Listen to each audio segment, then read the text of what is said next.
all looks fine when you look to the naked eye, but it don't really happen that way. Hello and welcome to the Fisher Protocol, the show where saying The Who is the greatest rock and roll band of all time is not subjective, but everything else is.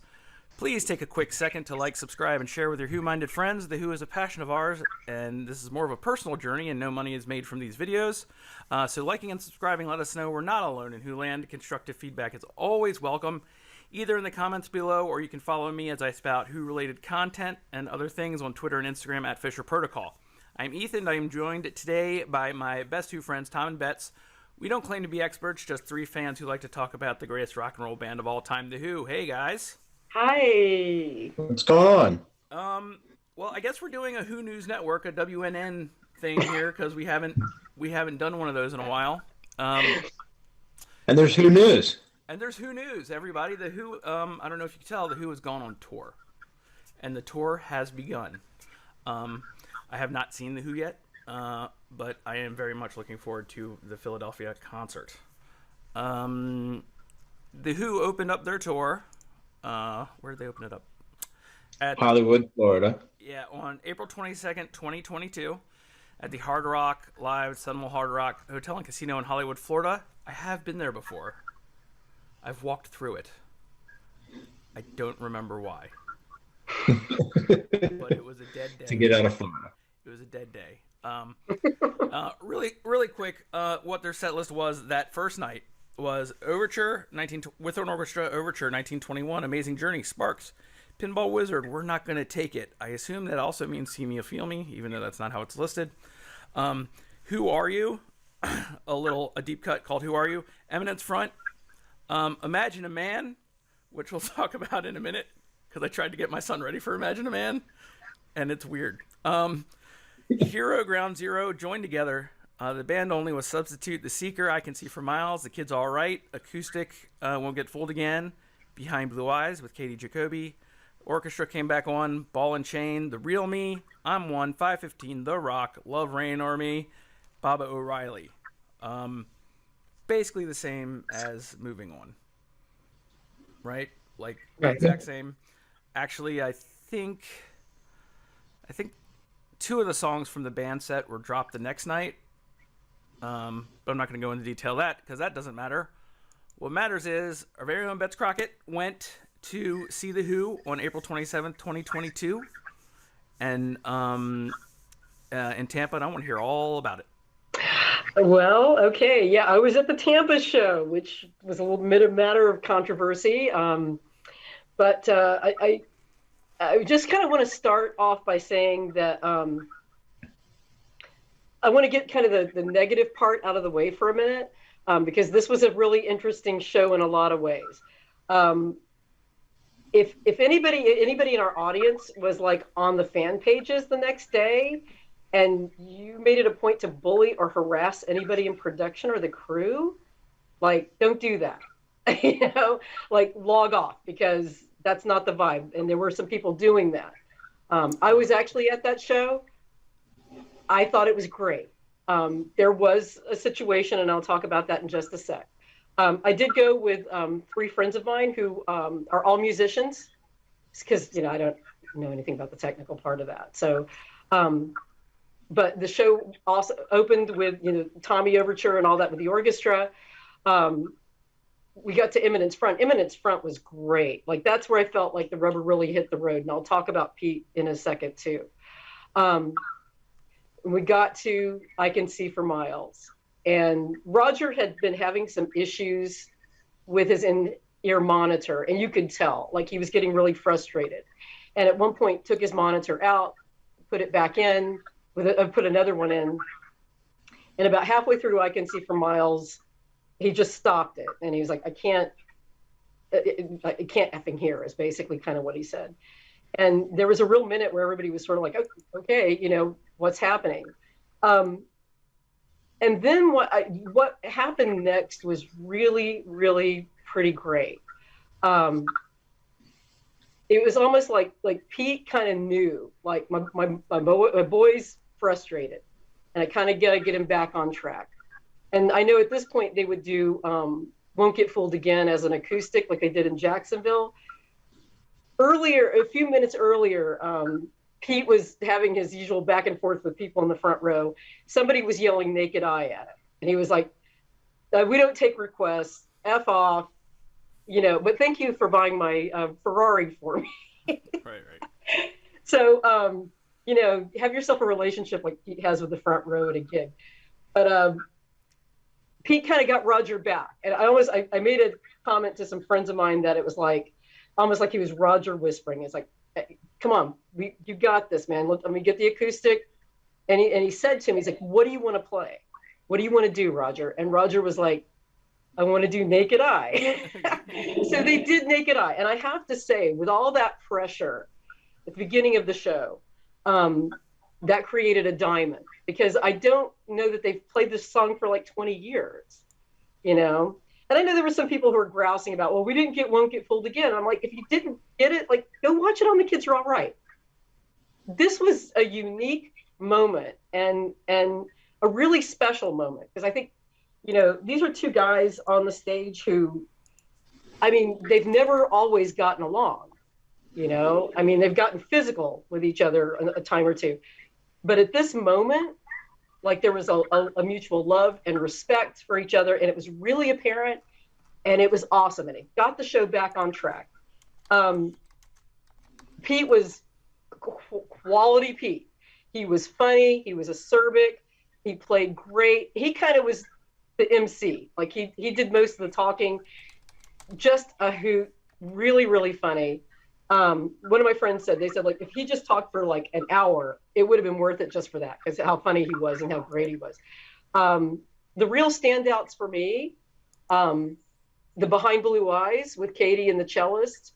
Again, Eminence Front. Pete sounds great. He sounds really, really great. His voice is great. I would say too, Love Rain or Me, and Ball and Chain was a real surprise for me. I really, really enjoyed it. So yeah, there were some technical issues. There were some sound issues. I would say this: there wasn't anybody on that stage who didn't put 100% in. There was no phoning it in. It was great. And for anybody who was unhappy with Tampa, I'm just going to say the Who's brand is kind of chaos. And if you paid money for a Who show and a Who show broke out, it gave us a lot to talk about, and I thought it was fantastic. I loved it. I would put this, I'm going to put of the three shows I've seen, I'll put 2000 at the top just because John was there. But I would put this second. I really would, because I think it was a really special show. So I loved it. I'm really happy I went. It was worth every penny. Before I get started, this in from the corrections department. They played Naked Eye 6 times in 2017. Okay. Oh, yeah. So, but it's their deep cut that they play a lot. Yeah. Okay. Yeah. Wikipedia failed me. Setlist.fm is where to go. Yeah, it's true. I'm sorry. Anyway, I had a question for you about the capacity and how many people were there. It was not sold out. The upper tiers, I think, were pretty empty, but it did not feel like it was it felt like a pretty full show. We did look around. Like I said, the upper tiers seemed to be a little empty. It wasn't a problem at all. It was, and one of the things I have to say, if there were any issues with the sound, and I think that any issues with the sound might have been to accommodate Pete and Roger's hearing loss, like the electronic cymbals and that kind of thing. Right. This is one of the few shows I've been to where my hearing wasn't knocked out for 24 hours. So I was pretty grateful for that. Yeah, it looked really empty, and you say it was fuller than I think. Mm-hmm. I just remember, like, what was there, 2 months to fill this show out, right? Yeah. And last time I saw him in Philadelphia at the PNC, which is the big baseball stadium, mm-hmm. They had like 6 or 8 months or whatever to fill that out. Yeah. And then a couple months beforehand, they started letting everything go for $20, and the thing was very full. Yeah. So this is 2 months, less space. Some people are still afraid to go out, I assume. And the night before, Simon Townsend had released a video from rehearsal a couple minutes of Tonight Show, and it was Electric Won't Get Fooled Again. And so Cool. you're on your way to the show already, and there I am. I'm messaging Tom because I don't want to spoil anything for you. I'm like, I think they're getting Electric Won't Get Fooled Again tonight. And then you didn't. And then I think I said, no one won't get fooled again. It was denied, but they got Naked Eye. And Tom's like, that's great, right? Basically. Yeah, more than fair trade. Yeah, exactly. You know, and then somebody was saying too that, well, Pete was really insulting to us. And I'm like, you don't know Pete Townsend. Like, I don't think he was insulting at all. I thought he was funny, and he was sharp. And like I said, I enjoyed the hell out of it. I would go if I could follow him around, I would, but I don't have the time or the money right now. I feel like people like that would complain about that kind of show. First of all, haven't been to a show before of the Who's. Right. You know, because that sounds like a Who show gone right to me. Exactly. We're able to get right back on track. And something I was thinking about too, my friend Casey and I were talking about, you know, you go back and you look at 1973 at the Cow Palace, and Keith takes a header off the drums, and they got a kid called Scott Halpin up out of the audience come play. I don't think there was anybody after that show who was like, well, like, I want my money back. You know, no, you're like going home and saying, you will not believe what just happened at that Who show. And that was kind of us. It was like, it was a little bit of anxiety for a moment there with Roger, you know, like, what is he going to come back out or whatever? And like I said, Pete was like, come on, dude, you got this. We got this. You know, and like I said, it was an amazing, really special moment. And I was glad I was there to witness that. Right on. Who opened? Do you remember? Oh gosh. I off the hand, I can't remember. We came in kind of the middle of her set. She was good. In fact, Paul was saying, he's like, this is your kind of music, Bets. And I was like, yeah, you're right. Sorry. Yeah, and you know, if you're a first timer and you won't get fooled again, I understand being a little disappointed. Yeah. I do. But you know, you'll have to explain to that person how much Naked Eye. You know, when I follow this girl Liza on Twitter, and it was her first show too. And she got a pic beforehand, and she was there, like, before the show started with her parka on and everything, and it was hot. Yeah. And she was there with a parka on, and it was really fun to see. It was really fun to watch that stuff. It was a fun crowd too, I have to say. And then they have like a little montage that they do during the Rock, and it's sort of like these significant historical events from like World War II to, I think, Katrina, but Keith is in there, and I remember like feeling like just, oh, it's Keith, you know. And then they did like a little memorial to John kind of thing. And what I loved about that was that it was the sequence from Success Story, and the kids are all right. And I was like, with the Tommy gun. I was like, yeah. One thing I wish they would do at 5:15, I know they did on the one tour. I do like the video of John when they play along with him. Yeah. But Paul's doing it with John now on tour, so that's cool. You know. Paul's doing it. McCartney is doing it with John. Yeah, and sometimes I like to point out like how much of the later half of the show is built around Roger saving his voice. Yeah. Because I think it is. Because you have, you know, long stretches where he doesn't have to sing. You have The Rock. You have the Bob O'Reilly stuff. Yeah. But you also have Love, Rain Over Me in the middle, which is all him, right? Yes. So, yes. Yeah. Opening act was Leslie Mendelsohn. Okay. And she was good. Okay. And who do we have? Amethyst Christ? Is that it coming up, Tom? Yeah, I believe so. Okay. And she seems to be pretty rocking. I'm pretty excited. I told Michael Yeah, I listened to some of her stuff online. It was good. I told my kid that we're getting there for the. He wants to run up the Rocky statue. I'm like, if we have time, we have time for that. As long as we're not seeing the peeping toms again, we're good. Yeah, man, that wasn't a good match. Some matches were really good. Vintage Trouble was really good. I mean, they're pretenders. Tal Wolkenfeld. Yes. You know, Pretenders. You know. Mm-hmm. Yeah. Elvis Costello. Ooh, I would have loved that one. You know, I might be getting him confused with the Police. Yeah. But I mean, the best I got to see Robert Plant open for them in Madison Square Garden at some point. And nice. That is cool. Pretty cool. Take that, Zeppelin nerds. Who was it that Roger opened for a while ago? That would have been a killer. Eric Clapton. Oh, I don't know. Didn't Roger open for Eric Clapton some years ago? That would have been a Would, cool. wouldn't surprise me. It would have been a cool double bill back then. Yeah.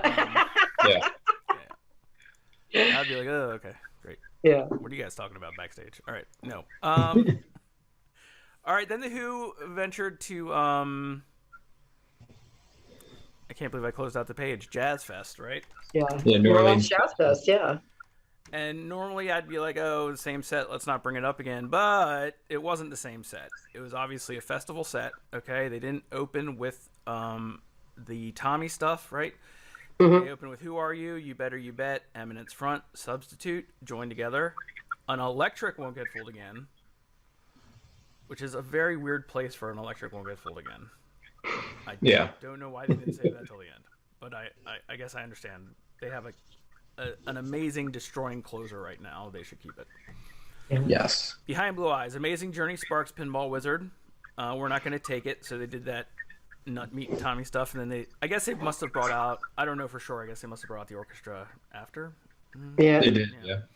Quadrophenia, did they do the song Quadrophenia? Like the track, it says Quadrophenia. Does that mean they did the actual music piece? Song Quadrophenia? Yeah. The Real Me, I'm One, The Rock, Love Rain Over Me, and Baba O'Reilly. So a shorter set, of course, it's a festival crowd, but really interesting. And I asked Tom to look it up. Did you? Pete played that night at Preservation Hall. Mm-hmm. Yeah. Which I'm not from New Orleans. I don't really know what that's about. Do you know why that's a huge deal? I know it is. Yeah, it's one of those. Just I think it opened up in a million years ago, and it's just been one of those places that stayed around. I know in like the '60s, a family bought it, and they, vowed to keep it the same. I think it's like 3 generations now. This family's owned this spot, but I mean, there's like, they have live music all the time, and it's, I think it's like unamplified, like you're in a tiny little room on benches, like that kind of thing. And they just have the world class of New Orleans jazz musicians playing there all the time. And every year for New Orleans Jazz Fest, they invite a couple people to come over and play. And I know like Gary Clark Jr. and a couple other people this year. Yeah, Jason Isbell, I think, was there too. Yeah, Jason Isbell too. Yeah, and Pete stopped by to sit in and do a couple songs as well. But yeah, no, it sounded like a very cool set.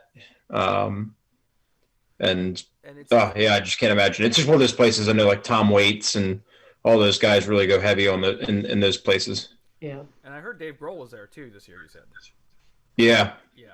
I read it was like his first like public appearance since Taylor's death. So, but that's that speaks a lot to Dave Grohl and what he likes and what he respects and what he wants. He knew he was going to be seen there for sure. But Right. if you love Pete Townsend, you love Pete Townsend. Yeah, and it says he did Let My Love Open the Door.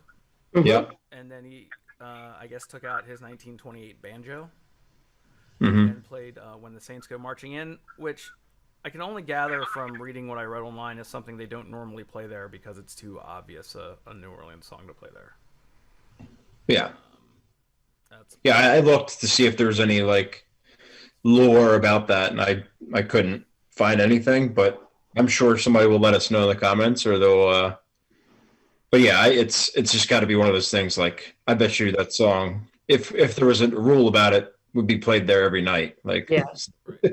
Yeah. Well, cool. I mean, that's what we got for the Who on tour so far. Anyone got anything else? No? Just going back to the Preservation Hall gig, I think the reason why he was allowed to do the Saints was because he mentioned, I think, that it was like the first song he ever learned. So they gave him the pass for that. And, that was the music his father played, right? Exactly. Yeah. Exactly. Yeah. And there's that. and he's Pete Townsend. Yeah. And there's that. Well, there's that thing where I'm he played with his father in 1981. They had the Mhm. clip of him playing with his father when he when Pete does not look well. You know what I mean? Yeah, oh yeah. But yeah, look, it seemed really cathartic for him, and it's awesome to see that kind of stuff, especially since we know that they're on tour, and Pete's main thing about being on tour is seeing people that his friends that he doesn't get to see, and that's been severely limited this time. Right. Due to because they're supposed to be in a COVID bubble. They're supposed to like not interact or any, with the outside. In fact, I think that he mentioned at some point that somebody from the crew had tested positive at our show, but I don't remember who it was. Yeah, I read somewhere that they have like multiple. They have like an A conductor and a B conductor, and like all this, or first chair or whatever, so that if somebody tests positive, they have a backup. Like they're not going to cancel a show unless shit goes sideways, I think. Yeah. And it's and there's a new keyboard player with them too. Keyboard and musical director Emily Marshall, is that her name? I'm sorry if I'm getting that wrong. Yeah. All right, man. I'm really looking forward to it. I got 2 shows coming up here in about 2 weeks. I'm starting to get the tinglies. You know what I mean? Started to like look at the other shows in the fall to see where I can drive, that kind of thing. You know what I mean? So we'll see how good the experiences are. All right, guys. Thanks for the updates. We'll check back with you soon. Your own name. All right. Bye. In outside mind, they're both the same, but we still get separate rooms.